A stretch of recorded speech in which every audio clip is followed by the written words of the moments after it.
الحمد لله وحده والصلاة والسلام على من لا نبي بعده.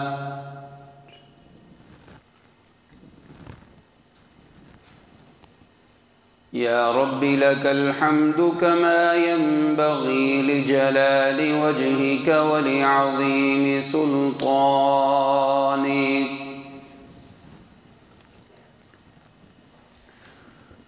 سبحان الله عدد خلقه وزنة عرشه ورضا نفسه ومداد كلماته.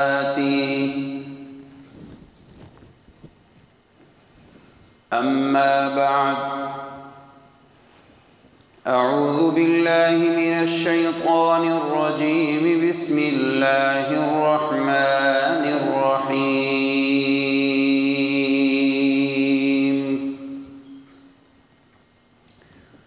لقد كان لسبع في مسكنهم آية، جنتان عن يمين وشمال، كلوا من رزق ربكم واشكروا له، بلدة طيبة ورب غفور.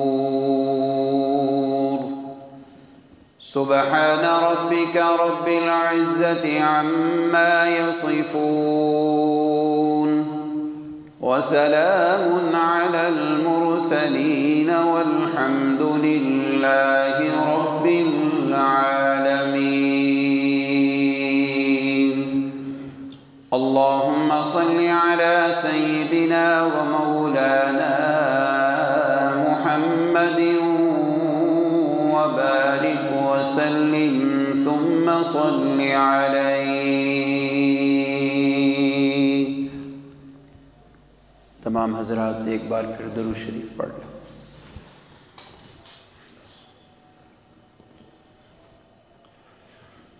واجب الاحترام معزز و مکرم سامعین کرام،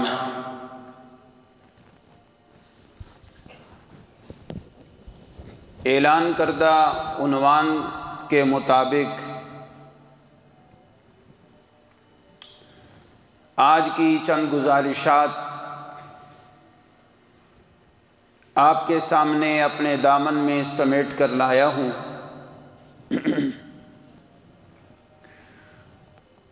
اللہ تبارک و تعالی اپنے فضل و رحمت سے مجھ طالب علم کو صحیح بیان کی توفیق نصیب فرمائے، پھر ہم سب کو اس پہ عمل پیرا ہونے کی توفیق سے مالا مال فرما کر ہماری کوشش کو قبول و منظور فرما لے. عنوان ہے قوم سبا کا تذکرہ. قرآن مجید میں بہت سی اقوام کا ذکر ہوا ہے.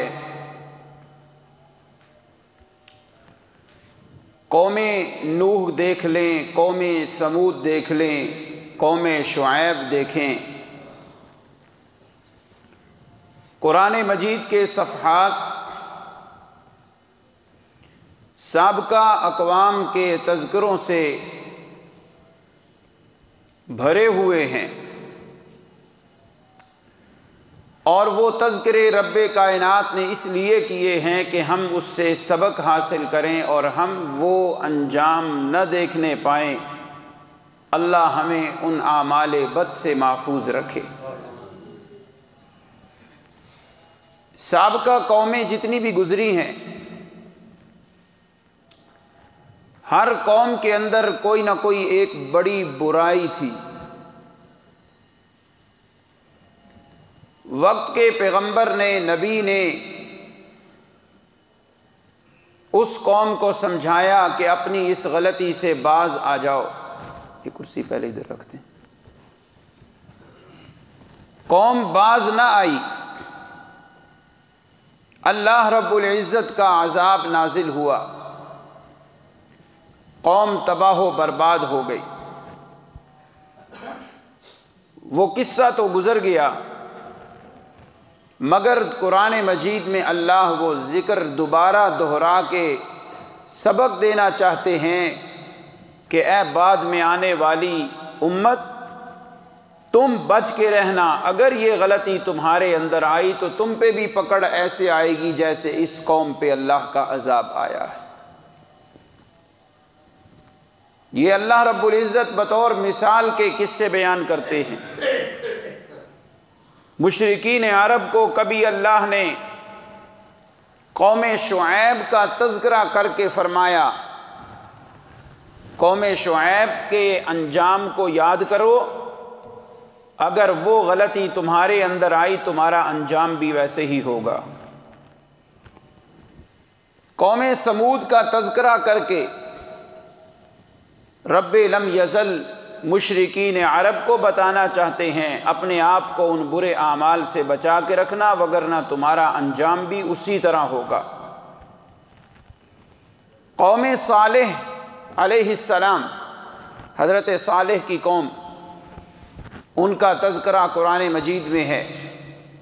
اللہ رب العزت وہ تذکرہ بیان کر کے سمجھانا چاہتے ہیں، اے عرب کے مشرکین، اپنے آپ کو ان سے بچا کے رکھنا، وہ عادتیں تمہارے اندر نہیں آنی چاہیے، وگرنہ تمہارا انجام بھی اسی طرح ہوگا۔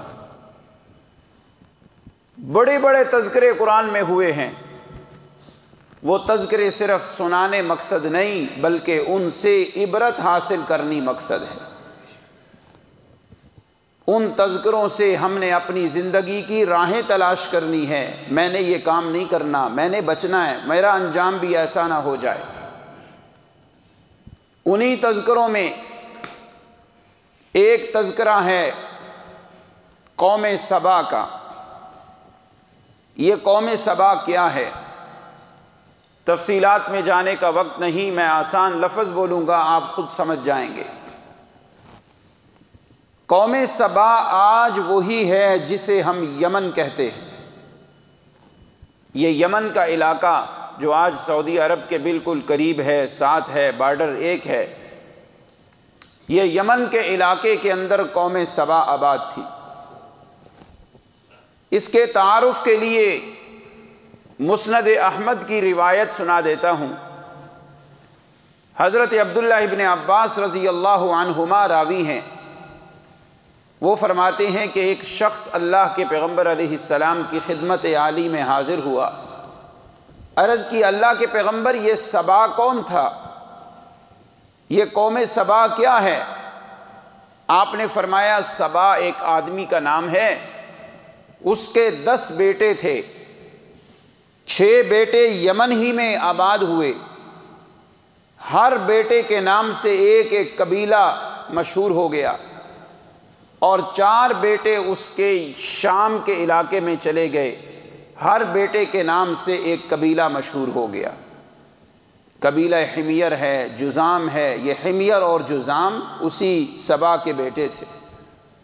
6 بیٹے یمن میں رہے، 4 شام میں چلے گئے، اور وہیں پہ ان کے بیٹوں کی نسلیں آگے بڑھیں اور انہی کے ناموں سے وہ قبیلے مشہور ہو گئے۔ یمن کا جو بھی بادشاہ ہوتا تھا اس کا نام سبا ہوتا، اور اس کے جو باشندے ہوتے اسے سبا کہتے تھے، وہیں سے قوم سبا مشہور ہو گئی۔ لیکن خاص طور پہ یہ جو قوم سبا ہے جس کا تذکرہ قرآن مجید میں ہے، یہ یمن کا ایک شہر ہے معارب، صنعاء اس کا دارالخلافہ ہے یمن کا۔ ہمارے بزرگ حاجی عبدالرشید صاحب ایک دفعہ مجھے فرما رہے تھے کہ ہم حج پہ گئے تو یمن سے گزر کے گئے تھے۔ یمن کا دارالخلافہ، کیپٹل جسے بولتے ہیں، وہ صنعاء ہے، اس کے بالکل قریب ایک شہر ہے معارب۔ 2 پہاڑ ہیں اس کے، ایک دائیں اور ایک بائیں، ان دونوں پہاڑوں کے درمیان میں یہ شہر معارب آباد تھا۔ میں کیسے آپ کو سناؤں کہ یہ شہر کتنا خوبصورت تھا، میں کیسے آپ کو سمجھاؤں کہ وہاں کی موسم کی لطافت کیا تھی، وہاں کے میووں کی مٹھاس کیا تھی، وہاں کے پھلوں کی رونق کیا تھی، وہاں کے ندی نالوں کے بہاؤ کا منظر کیا تھا۔ یہ آپ اگر مطالعہ کریں، مفسرین نے جس طرح منظر کشی کی ہے، وہ دیکھ کر پڑھ کے پھر آدمی محسوس کرتا ہے کہ یار وہ کیسا خوبصورت شہر، کیسی اللہ کی نعمتوں کی برسات اور برکھا برس رہی تھی اس شہر معارب کے اوپر جہاں قوم سبا آباد تھی۔ سن لیجئے، میں طالب علمانہ انداز میں جو مطالعہ کر کے آیا ہوں آپ کے سامنے، کیا لکھا ہے مفسرین نے، اپنے اپنے ذوق میں سب نے لکھا ہے۔ ایک مفسر قرآن، مفتی اعظم پاکستان حضرت مفتی شفیع صاحب رحمہ اللہ، اپنی تفسیر میں بڑا پیارا قلم چلایا ہے اس عنوان پہ، بڑی سبق آموز باتیں بھی حضرت نے لکھی ہیں۔ فرمایا یہ قوم سبا کا جو شہر ہے، جو بستی ہے، کس طرح خوبصورت تھی۔ دو پہاڑوں کے بڑے سلسلے تھے، ایک دائیں اور ایک بائیں۔ یہ میرے تمہیدی باتیں توجہ سے سنیں گے تو جب قرآن کی آیتوں کا ترجمہ کروں گا تو پھر سارا منظر خود بخود سمجھ آ جائے گا۔ دو پہاڑ ہیں، ایک دائیں ایک بائیں۔ پہاڑ کے درمیان جو جگہ ہوتی ہے اس کو وادی بولتے ہیں۔ وہاں یہ شہر معارب آباد تھا۔ پہاڑوں کے اوپر سے جب بارشیں ہوتی، پانی آتا، وہ پانی بہہ کے اسی بستی میں آتا تو یہ برباد ہو جاتی، ہلاک ہو جاتی، سیلاب کی شکل بن جاتی۔ یہاں کے باشندے بڑے پریشان تھے۔ سنا ہے، تاریخ اس کی گواہی دیتی ہے کہ ملکہ بلقیس، جس کا تذکرہ حضرت سلیمان علیہ السلام کے واقعہ اور قصہ میں آتا ہے، اس نے یہاں پر ایک ڈیم بنوا دیا جس نے دونوں پہاڑوں کے پانی کو یوں روک کے رکھا ہوا تھا۔ اب سنیے وہ ہوا کیا۔ ڈیم تیار ہوا، اس کے 3 حصے بنائے گئے، 3 دروازے بنائے گئے، اوپر والا دروازہ، پھر نیچے، جس کو ہم اب سپل وے کہتے ہیں۔ تربیلا ڈیم مجھے ایک دفعہ جانا ہوا، آپ یقین کریں میرے کانوں کو ہاتھ، ابو جی کے جاننے والے تھے، وہاں کوئی جا تو سکتا نہیں، سفارش تھی، تو ہم بالکل عین ڈیم کے اس دروازے پہ، بلکہ اس پل کے اوپر پہنچ گئے جہاں سے پانی کا اخراج ہوتا ہے۔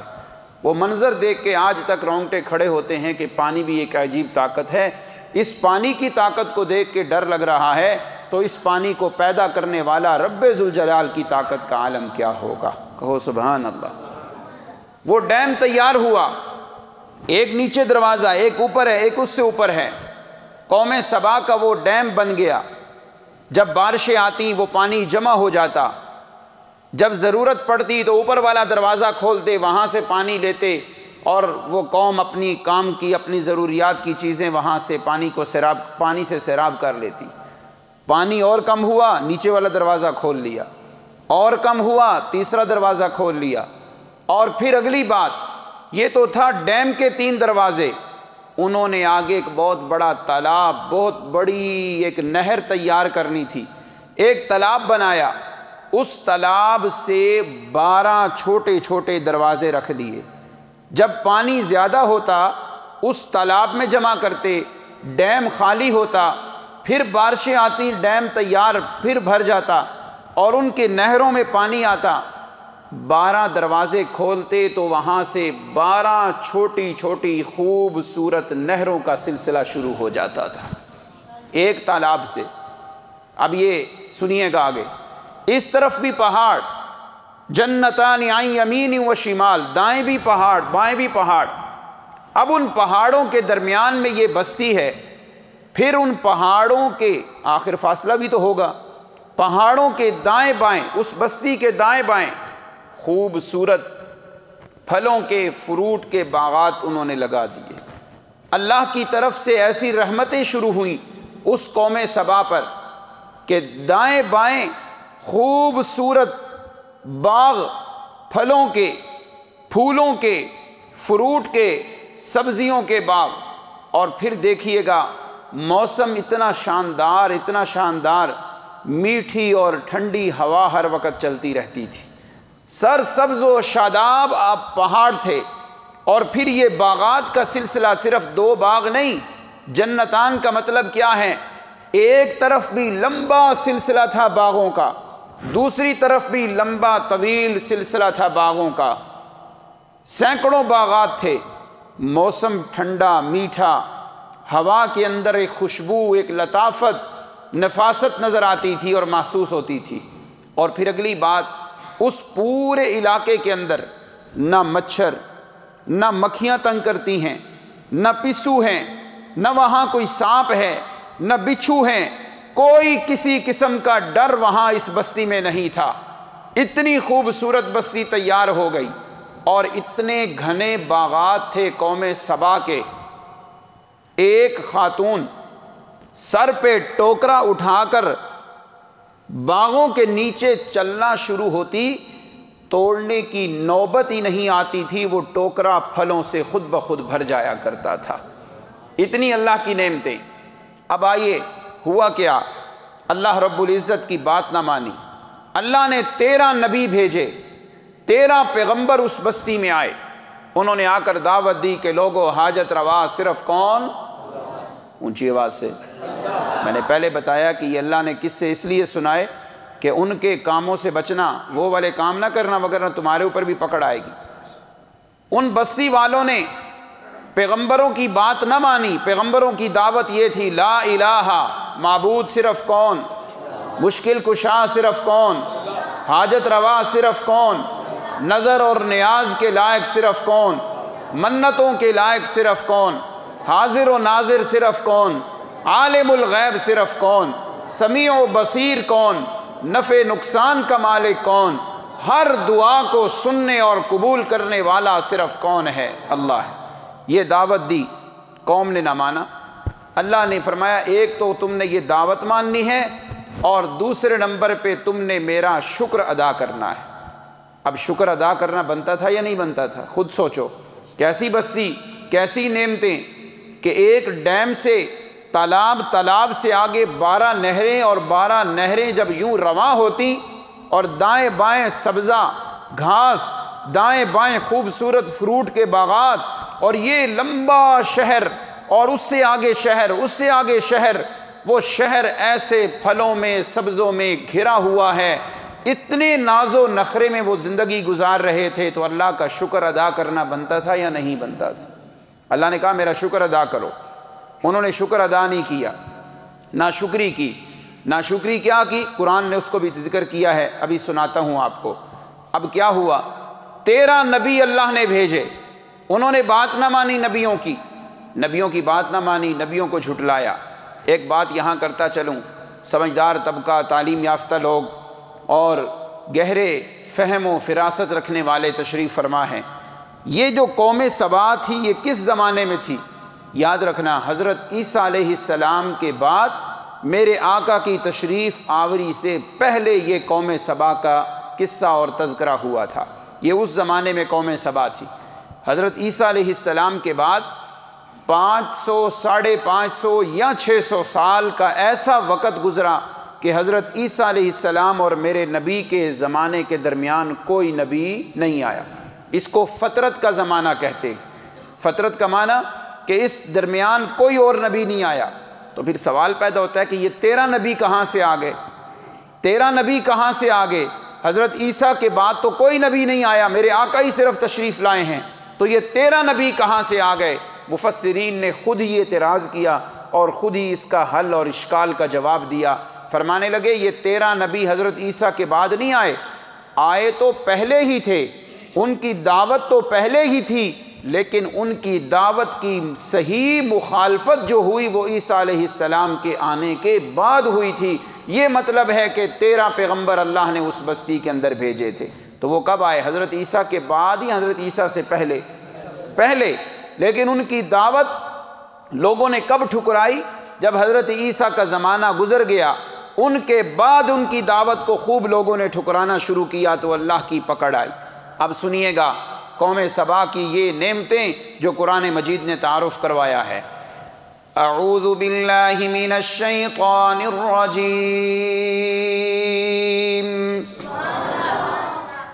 لقد کان لسبع فی مسکنہم آیہ جنتان عن یمین وشمال کلوا من رزق ربکم واشکروا لہ بلدۃ طیبۃ ورب غفور۔ عظمتوں والا رب، مقام و مرتبے والا میرا رب قوم سبا کا تذکرہ کر رہا ہے قرآن مجید کے صفحات میں۔ اللہ فرماتی ہے لقد کان لسبع فی مسکنہم آیہ، اے عرب کے مشرکین باز آ جاؤ، ناز و نخرہ نہ کرو کہ ہمارے پاس دولت بڑی ہے، یہ ناز کبھی نہ کرنا کہ ہماری تجارتی معاملہ بڑا وسیع ہے۔ اے عرب کے مشرکین کبھی بھی تکبر و فخر نہ کرنا کہ ہماری زبان بڑی بلند ہے، ہمارا حسب و نسب بڑا بلند ہے، ہمارا علاقہ بڑا تجارتی معاملے کے اندر معروف و مشہور ہے۔ کبھی فخر نہ کرنا، کبھی تکبر و غرور میں نہ آنا۔ اگر تم نے تکبر و غرور کیا، اللہ کے پیغمبر کی دعوت کو ٹھکرایا تو تمہارا حشر بھی وہی ہونا ہے جو قوم سبا کا ہوا ہے۔ یہ اللہ سمجھانا چاہتے ہیں۔ کیا تذکرہ کیا قصہ ہوا؟ لقد کان لسبع فی مسکنہم آیہ، سنیے گا دل کی کھڑکیاں کھول کے۔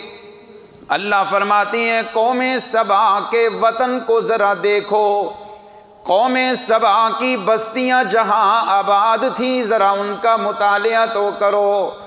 میں اللہ کی قدرت کی وہاں پہ نشانیاں موجود ہیں۔ جنتان عن یمین وشمال، میں اللہ نے بستی کے دائیں طرف بھی خوبصورت باغات اگائے، بائیں طرف بھی میں اللہ نے اس بستی کے خوبصورت باغات اگا دیے۔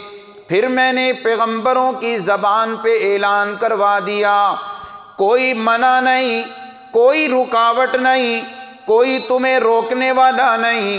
کلوا من رزق ربکم، یہ جتنے بھی پھلوں کے، پھولوں کے، فروٹ کے باغات ہیں یہ اللہ کا رزق ہیں، کھاتے چلے جاؤ۔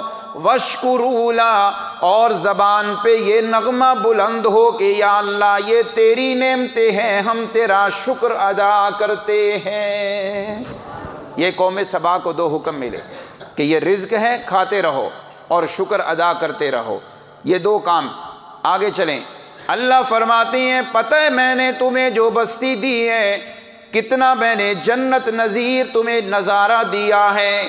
میں اللہ خود سے قرآن مجید میں کہہ رہا ہوں بلدۃ طیبۃ ورب غفور، یہ شہر بڑا ستھرا ہے، یہ شہر بڑا، اونچی آواز سے، شہر بڑا۔ قوم سبا جس علاقے میں آباد تھی، جس شہر میں آباد تھی، وہاں کی فضا بڑی معطر، فضا کے اندر بڑی نفاست، بڑی نظافت، بڑی لطافت۔ کوئی وہاں بچھو نہیں، کوئی سانپ نہیں، کوئی وہاں کیڑے مکوڑے نہیں، کوئی وبا نہیں کہ کھانسی شروع ہو جائے، کوئی وبا نہیں کہ بخار شروع ہو جائے، کوئی وبا نہیں کہ بدن میں خارش شروع ہو جائے۔ اللہ فرماتی ہیں بلدتن طیبتن، یہ شہر میں اللہ خالق ارض و سما کہہ رہا ہوں، میں نے بڑا ستھرا شہر بنایا ہے، میں نے بڑا ستھرا شہر۔ آگے دیکھیں اللہ فرماتی ہیں وَرَبٌّ غَفُورٌ، اس شہر میں اتنی میں نے نعمتیں دی ہیں، اتنے میں نے انعام و اکرام کی بارش کی ہے، میں اللہ فرما رہا ہوں میرا شکریہ ادا کرتے رہنا۔ اگر کچھ شکر میں تھوڑی بہت کوئی کمی کوتاہی ہو گئی تو میں پہلے اعلان کر رہا ہوں کہ وَرَبٌّ غَفُورٌ، تھوڑی زیادہ کمی پیشی ہو گئی، بھول کے ہو گئی، اگر خطاً ہو گئی تو میں اللہ اتنا مہربان ہوں کہ میں پکڑ نہیں کروں گا، میں معاف بھی کرتا چلوں گا۔ یہ اللہ کے انعام ہے، دنیاوی انعام بلدۃ طیبہ، اور اخروی انعام ورب غفور، کہ جاؤ تھوڑی بہت کمی پیشی ہوئی نا تو میں معاف بھی کر دوں گا۔ اللہ اللہ۔ اب انہوں نے کیا کیا؟ اللہ کا حکم نہ پورا کیا۔ اللہ نے فرمایا میرا شکر ادا کرو، ہر حال میں کہو الحمدللہ۔ انہوں نے شکریہ ادا نہیں کیا۔ نبیوں کی دعوت کو مانو، نبیوں کی دعوت توحید کو مانو، مگر قوم سبا نے دعوت نہ مانی۔ اب کیا ہوا؟ ان کی ناشکریاں شروع ہو گئیں۔ پہلی ناشکری قرآن مجید میں اللہ بیان کرتے ہیں، فقالوا، قوم سبا نے کہا، سنیے گا، میں نے پہلے بتایا کہ شہر بڑے قریب قریب تھے، پتہ ہے کتنے قریب تھے؟ قرآن مجید نے اس کا بھی تذکرہ کیا ہے۔ اللہ اللہ، اللہ رب العزت فرماتے ہیں آمینین، میں اللہ نے اس شہر کے اندر امن و امان رکھا تھا۔ امن و امان اللہ کی کوئی چھوٹی نعمت ہے؟ بولو ذرا یار، امن و امان کوئی معمولی نعمت ہے؟ ایک گولی چل جائے کیا نقصان ہوتا ہے، ایک جنگ چھڑ جائے ملک دیوالیہ ہو جاتا ہے، ڈاکو اور چوروں کا راج ہو جائے۔ پنجاب میں تو اللہ کا فضل ہے، کراچی کے لیاری کے حالات ذرا سنو، وہاں جو غنڈہ گردی ہوتی رہی کچھ عرصہ پہلے، اللہ افواج پاکستان کو اس حوالے سے جزائے خیر دے، جنہوں نے وہ ضرب عزم آپریشن کر کے اہلیان کراچی کی جان چھڑوائی، اس غلط گروہ سے جو پاکستان کا دشمن تھا۔ امن و امان اللہ کی بہت بڑی نعمت ہے۔ اللہ فرماتے ہیں یہ اتنا پر امن علاقہ تھا، ایک بستی سے گزرتے ہوئے اگلے بستی میں، بستی تو چلو قریب ہوتی ہے، ایک شہر سے دوسرے شہر میں جاتے تھے نا قوم سبا، کوئی خطرہ نہیں کہ چوری ہو جائے گی، ڈاکہ پڑ جائے گا، امن و امان والا وہ پورا علاقہ میں اللہ نے ان کو عطا کیا تھا۔ اور پھر ان کے شہر میں نے اتنے مناسب انداز میں بنائے۔ اللہ قرآن میں کیا کہتے ہیں؟ سیروا فیہا لیالی و ایاما آمینین، اے قوم سبا تمہیں کوئی خطرہ نہیں ہوگا کہ چور پڑ جائیں گے، تمہیں کوئی خطرہ نہیں ہوگا کہ ہمارے اوپر ڈاکہ ڈالنے والے آ جائیں گے۔ سیروا فیہا لیالیا، راتوں سفر کرتے رہو، سارا دن سفر کرتے رہو، میں اللہ نے پورے علاقے کو امن والا بنایا ہے، کوئی ایسا واقعہ نمودار نہیں ہوگا۔ یہ اتنی نعمتیں اللہ نے قوم سبا کو دی۔ اب ہوا کیا؟ ان کی ناشکریاں شروع ہوئیں۔ حضرت موسیٰ کی قوم پہ اللہ نے من اور سلوہ کی نعمتیں اتاری، کئی قوموں پہ اللہ نے بڑی نعمتوں کی بارش کی۔ قوم موسیٰ کہنے لگی ہم من اور سلوہ کھا کھا کے تھک گئے ہیں، کوئی اور کھانا ہونا چاہیے۔ ناشکری کی، اللہ کی طرف سے ناراضگی آ گئی۔ قوم سبا نے بھی ناشکری کی، کہنے لگے مولا یہ تو نے شہر اتنے قریب قریب بنا دیے ہیں، ربنا باعد بین اسفارنا، اے اللہ شہر تھوڑے سے دور دور بنا دے تاکہ سفر کی تھکاوٹ محسوس ہو، شہر تھوڑے سے دور بنا دے، یہاں سے سامان اٹھاتے ہیں، ملک شام میں جانا ہوتا ہے، پتہ ہی نہیں چلتا ملک شام آ جاتا ہے، ہمارے مہنگے دام نہیں بکتے، ہمارے سفر کرنے کی وجہ سے ہمارے خریدے ہوئے سامان کی لوگ وقت نہیں بناتے۔ باعد بینا، اللہ یہ شہر دور دور بنا دے۔ اب خود بتائیں، شہر جب قریب ہوں ان کو دور بنانا ہو، ایک ہی طریقہ ہے کہ وہ شہر برباد ہو جائیں، وہ بستی ختم ہو جائیں، اگلی جب بستی آباد ہوگی تو اس کو دور کر کے آباد کیا جائے۔ گویا کہ قوم سبا نے دعا کی، اے اللہ ہمارے علاقے کو برباد کر کے شہروں کا فاصلہ دور کر دے۔ یہ وہ دعا کر رہے ہیں گویا کہ، تو یہ کیا ہوئی؟ ناشکری ہوئی، یہ کیا ہو رہی ہے؟ نافرمانی ہو رہی ہے۔ اور دوسرے نمبر پہ وَظَلَمُوا أَنفُسَهُمْ، قوم سبا نے اپنی نفسوں پہ ظلم کیا، اپنی جانوں پہ ظلم کیا۔ سنیے گا، میرے اور آپ کے نزدیک سب سے بڑا ظلم کیا ہے؟ آدمی اپنے ماں باپ کی گستاخی کرے، بالکل، اپنے آپ کو تھپڑ مارے، جی ہاں چہرے پہ تھپڑ مارے، کسی کا حق ناجائز قبضہ کر لے، کسی کے پیسے کو دبا لے، یہ ظلم بنتا ہے اور ہے بھی یہ ظلم۔ کسی کی وراثت پہ قبضہ کر لیں، وراثت پہ صحیح تقسیم کا عمل نہ ہو، یہ بھی ظلم ہے اور ہے۔ لیکن اللہ کی نظر میں سب سے بڑا ظلم کیا ہے؟ اللہ کی ذات اور صفات میں اللہ کے پیارے نبیوں ولیوں کو شریک ٹھہرایا جائے، یہ اللہ کے ہاں سب سے بڑا ظلم ہے۔ اللہ کا کوئی شریک نہیں، اللہ کون ہے؟ وحدہ لا شریک، کوئی نبی اس کا شریک، اونچی آواز سے بولو، کوئی نبی اس کا شریک، کوئی ولی اس کا شریک، کوئی زندہ یا مردہ اس کے شریک نہیں، وہ یکتا ہے۔ یہ سب سے بڑا ظلم قوم سبا نے کیا کیا؟ وَظَلَمُوا أَنفُسَهُمْ، نبیوں نے آ کے سمجھایا، لوگو اتنے خوبصورت تمہیں اللہ نے باغات دیے، ان کو پیدا کرنے والا صرف کون؟ تو پھر عبادت کے لائق بھی صرف کون؟ نہ درختوں کے آگے جھکنا ہے، نہ مورتیوں کے آگے جھکنا ہے، نہ کسی زندہ اور مردہ کی پکار کرنی ہے۔ وَظَلَمُوا أَنفُسَهُمْ، قوم سبا نے اللہ کی نعمتوں کی ناقدری کی، شکریہ ادا نہ کیا۔ قوم سبا نے اللہ کی ذات و صفات میں غیر اللہ کو شریک ٹھہرایا۔ اب اللہ کی پکڑ آئی، کیسی پکڑ؟ اللہ جب کام لینے پہ آئے تو چھوٹی چیزوں سے بھی کام لے لیتے ہیں۔ وہ ڈیم جو قوم سبا نے بنایا ہماری بستی برباد نہ ہو جائے، اسی ڈیم سے تالاب بنا، اسی تالاب سے 12 نہریں بنی، ان 12 نہروں سے کتنے خوبصورت باغات، کتنے خوبصورت درخت پیدا ہوئے۔ اللہ رب العزت نے اسی ڈیم کو تباہ کر کے، اسی ڈیم کو توڑ کے، اسی پانی سے ساری قوم کو تباہ و برباد کر دیا تھا۔ انا للہ و انا الیہ راجعون۔ اب سنیے ڈیم کیسے تباہ ہوا، کیسے تباہ ہوا؟ مفسرین کیا لکھتے ہیں؟ ڈیم تباہ کیسے ہوا؟ ایسے نہیں کہ پانی آیا تباہ ہو گیا، نہیں، اللہ نے چھوٹے چھوٹے چوہے، چوہا کتنا حقیر ہے، نظر آ جائے قباحت ہوتی ہے، گھر میں نظر آ جائے آدمی کہتا ہے اس کو مارو بھگاؤ، کھانا اچھا نہیں لگتا۔ چھوٹے چھوٹے چوہے اللہ نے اس ڈیم کی بنیادوں میں پیدا کر دیے، ڈیم کی بنیادوں میں چھوٹے چھوٹے چوہے آ گئے۔ اس نے، ان چوہوں نے ڈیم کی بنیادوں کو کمزور اور کھوکھلا کرنا شروع کیا۔ قوم سبا نے کہا یہ تو کام خراب ہے، یہ چوہے جو نکل رہے ہیں نا پانی سے، یہ کوئی کام خراب ہوگا۔ اور یہ بھی مفسرین نے لکھا ہے کہ پہلی کتابوں میں یہ لکھا ہوا تھا کہ ایک قوم یہاں آئے گی اور چوہوں کی وجہ سے وہ تباہ ہوگی، تو ان کے جو علماء تھے وہ ڈر گئے کہ یار کوئی خطرہ ہے۔ چنانچہ وہاں کے کچھ سمجھدار لوگ اپنی بستیاں، اپنی خاندان کو کہا کہ چلو یہاں سے نقل مکانی کریں، وہاں سے چلے گئے دوسرے شہروں میں کہ یہاں اب آبادی نہیں، اب بربادی ہوگی، یہاں کام خراب ہوگا۔ چنانچہ چوہوں نے حملہ کیا۔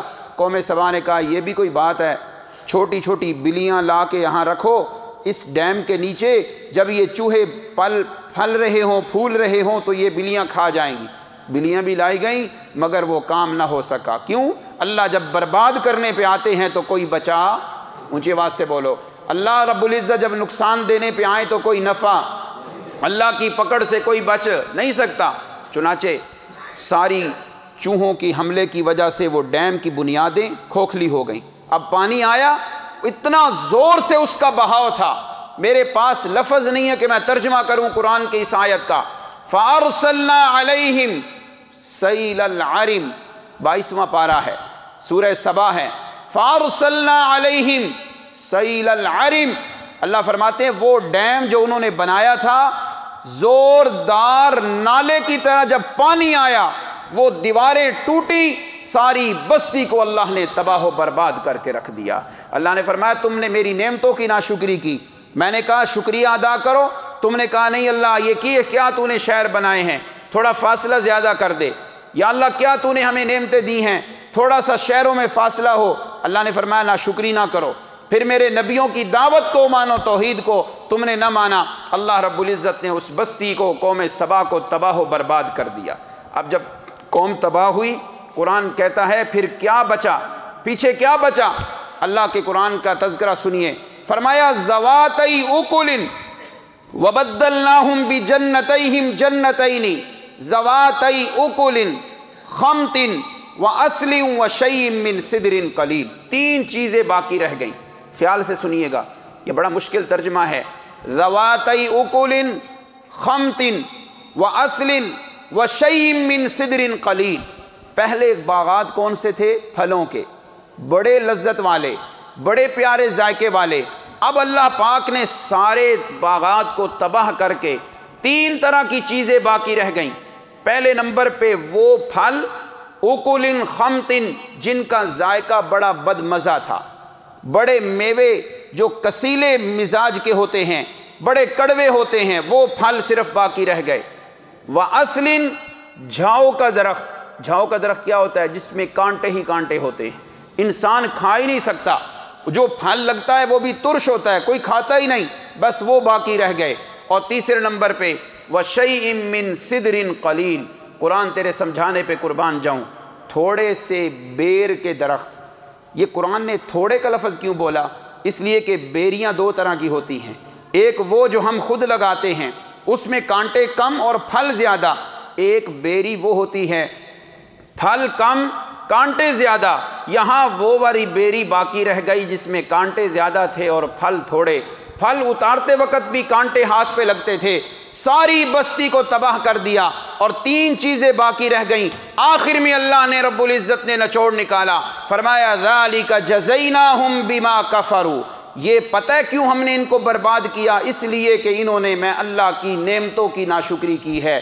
آگے اللہ نے قانون بیان کیا، وَهَلْ نُجَازِي إِلَّا الْكَفُورَ، ہم ناشکروں کو ایسے ہی بدلہ دیا کرتے ہیں، ہم ناشکروں کو ایسے ہی۔ کیا بدلہ ملتا ہے؟ اب سنیے گا ذرا بات۔ علامہ بہت بڑے ایک تابعی ہیں، انہوں نے ایک بات کی ہے، بس وہ سنا کے میں ختم کرتا ہوں، 2 منٹ رہ گئے ہیں 40 منٹ سے، توجہ کیجئے گا، میرے سامنے جو گھڑی ہے توجہ کیجئے گا۔ اللہ رب العزت کی طرف سے جب پکڑ آتی ہے، چند اس کی علامات ہوتی ہیں، ناشکری کرنے کی وجہ سے، گناہ کرنے کی وجہ سے اللہ کی طرف سے جو پکڑ آتی ہے اس کی چند علامات ہیں۔ پہلی علامت، بہت بڑے تابعی ہیں وہ لکھتے ہیں، گناہ کرنے کی وجہ سے یہ بندہ سمجھے مجھ پہ پکڑ نہیں ہے، پکڑ آئی ہے، عبادت میں سستی شروع ہو جاتی ہے۔ یار پتہ نہیں کی گل ہے، عشاء دی نماز آج کل بڑی رہ رہی، سمجھ لاؤ کسی گناہ کی وجہ سے ہے۔ یار آج کل قرآن نہیں پڑھا جا رہا، سمجھ لو یہ کسی گناہ کی وجہ سے ہے۔ دوسرے نمبر پہ رزق میں برکت ختم ہو جاتی ہے، اور تیسرے نمبر پہ گناہ کرنے کی وجہ سے نبی علیہ السلام کی لعنت کا مستحق بندہ بنتا ہے۔ گناہ کی وجہ سے رزق میں برکت ختم ہو جاتی ہے، گناہ کرنے کی وجہ سے انسان کی صحت خراب ہونے لگتی ہے، گناہ کی وجہ سے انسان کے دل کا سکون اور اطمینان ختم ہوتا ہے۔ اگلی بات بڑی پیاری ہے اور بڑی ہلا دینے والی ہے، گناہ کی وجہ سے ایک پکڑ یہ آتی ہے، جو حلال لذتیں اللہ نے بنائی ہیں، خیال کرنا بات، دل پہ ہاتھ رکھ کے، جو حلال لذتیں اللہ نے انسان کے لیے بنائی ہیں، کیا ہیں؟ کھانا پینا، فروٹ، پھل، گھر میں شادی کا موقع آیا، بڑے مزیدار کھانے تیار ہوئے، یہ حلال لذتیں ہیں۔ حتیٰ کہ آگے چلیں، بیوی اللہ نے حلال لذت دی ہے، گناہ کی وجہ سے ان حلال لذتوں کے جو ذائقے ہیں اللہ ان ذائقوں کو پھیکا کر دیا کرتے ہیں۔ بیوی ہوتے ہوئے بھی بندہ پریشان رہتا ہے، کھانے ہوتے ہوئے بھی بندہ پریشان رہتا ہے، کاروبار اونچا ہوتے ہوئے بھی بندہ کہتا ہے یار مزہ نہیں آ رہا، کیوں؟ اس لیے کہ پیچھے گناہوں کی وجہ سے اللہ رب العزت وہ لذتیں ختم کر دیتے ہیں۔ نعمتیں تو اسی طرح ہو رہی ہیں مگر لذتیں ختم ہو جاتی ہیں۔ وَهَلْ نُجَازِي إِلَّا الْكَفُورَ، قوم سبا کا تذکرہ کر کے اللہ فرماتے ہیں ناشکروں کو ہم ایسے ہی بدلہ دیتے ہیں۔ اللہ رب العزت ہم سب کو گناہوں سے بچنے کی توفیق عطا فرمائے، قرآن مجید کی سمجھ عطا فرمائے۔ وَمَا عَلَيْنَا